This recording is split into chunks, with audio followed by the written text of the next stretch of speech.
I stepped into a role and found one of our core product lines was actually losing money. The labour costs had been underquoted by 400%. We were giving away 50 cents on some units. But fixing it wasn't just about raising the prices. Senior leaders had signed this off, finance had missed it, and the market was fiercely competitive. In this episode, I show how I navigated the politics, built a case for a two-step price increase, and stopped the losses, without losing market share and without throwing anyone under the bus. Welcome to Busting Roadblocks, the podcast where we break down the biggest roadblocks in business and help you clear a path to success. I'm Janet Chowdhury, your host and founder of JC Consultancy, where we help businesses remove barriers and unlock their full potential. Today we're going to go through an example from my world. A business experience I had where the obvious move was hidden behind a lot of political issues. I've been working at this business for about a year and a half now, and I'd had success on the portfolio that I was working on. So they shifted me to a new portfolio to help fix it. This is probably the third fix, which once you hear what it is, you go, why did you wait till the third? There was a lot of issues with this portfolio. I was looking at the numbers and saying, why have I got growth, top line, but not bottom line?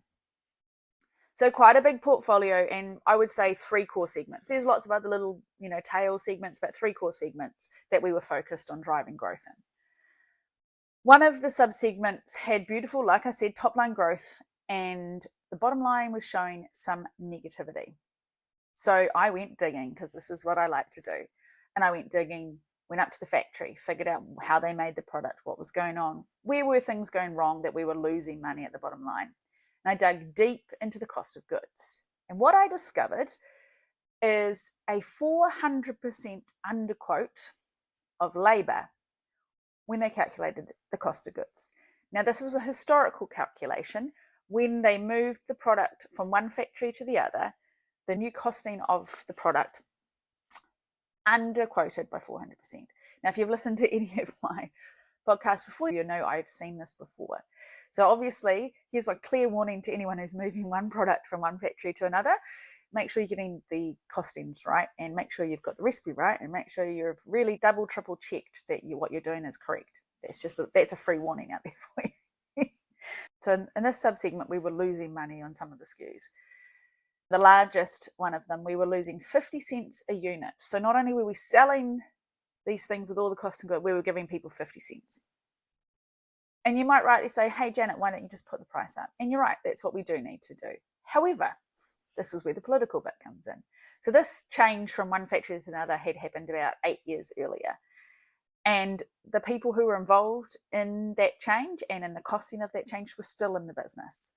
They were now senior leaders. One of them was now the GM of one of the business units, and another one was the head of procurement, and another one, who obviously is finance, was quite high up in the finance within the team.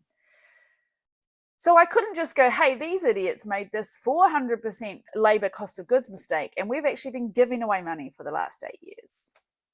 Because two reasons. They're in the business, they've been recognised as leaders, and that's what you'd call career suicide, right? You generally don't get ahead by pulling other people down. So the roadblock obviously isn't, let's just put a price out, we've got a cost of goods issue, we've got a political roadblock. On top of that, we're in quite a competitive market. So there's really us and one other competitor, and we're pretty locked in our market share. So making a movement in price is going to affect that. Thirdly, you've got retailers, right? So if you don't know this, putting 5% and above increase in through Coles and Woolworths requires huge documentation and justification, and often will go beyond your category buyer or go up to more senior leadership to get it signed off, because they don't like seeing big price increases. Now, a justification saying, hey, 8 years ago we stuffed up the cost of goods, so we need to recover it, is going to be a hard sell. And on top of all of that, this subsegment was chosen as one of the three we were going to focus on and spend our advertising and promotional money behind. So not only were we throwing away money, we were going to go throw more money behind it. Fantastic. But in reality, if left unchecked, we're going to continue to lose money on this. We're going to waste marketing spend, and we're going to waste promotional spend. And I think all of you will agree, no one goes into business to lose money. We go into business to make it. And our jobs in management is to make sure our shareholders are making money.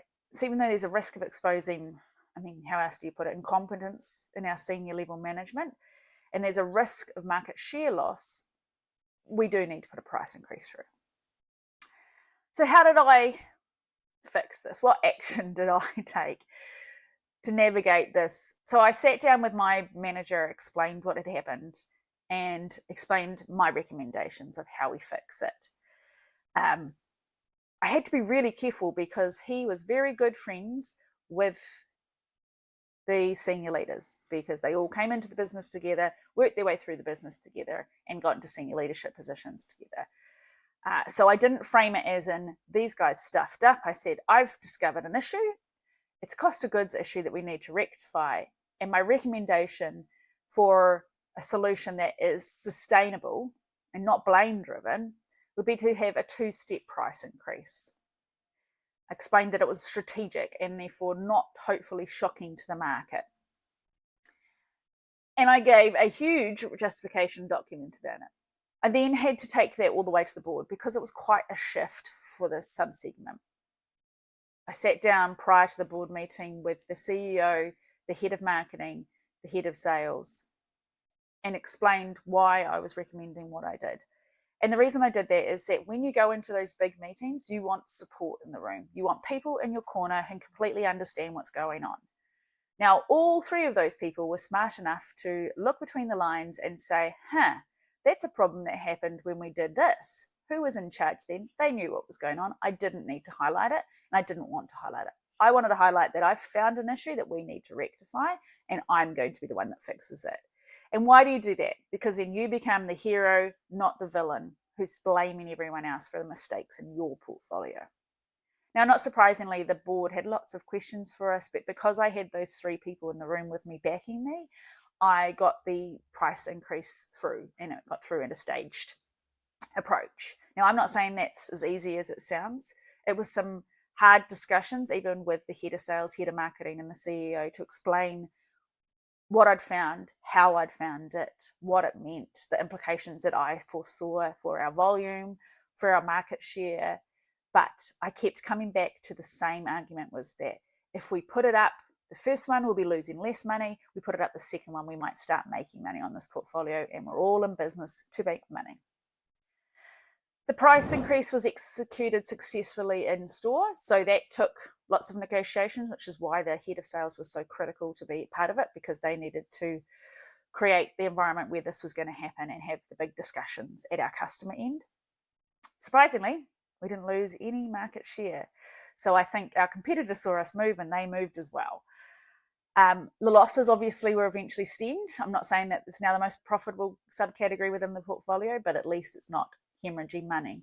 And senior management reputations were protected.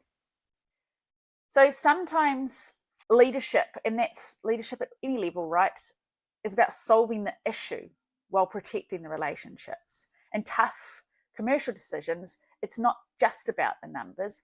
You've got to navigate ego, politics, and market realities.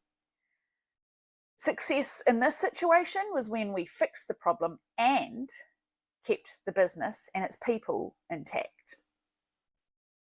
Hopefully you've found this example interesting. And if you find this podcast valuable, make sure you subscribe and share it with your network. And if you have a business challenge you'd like me to cover, reach out to me on LinkedIn or at jcconsultancy.co. I'd love to hear your thoughts. What roadblocks are you facing right now?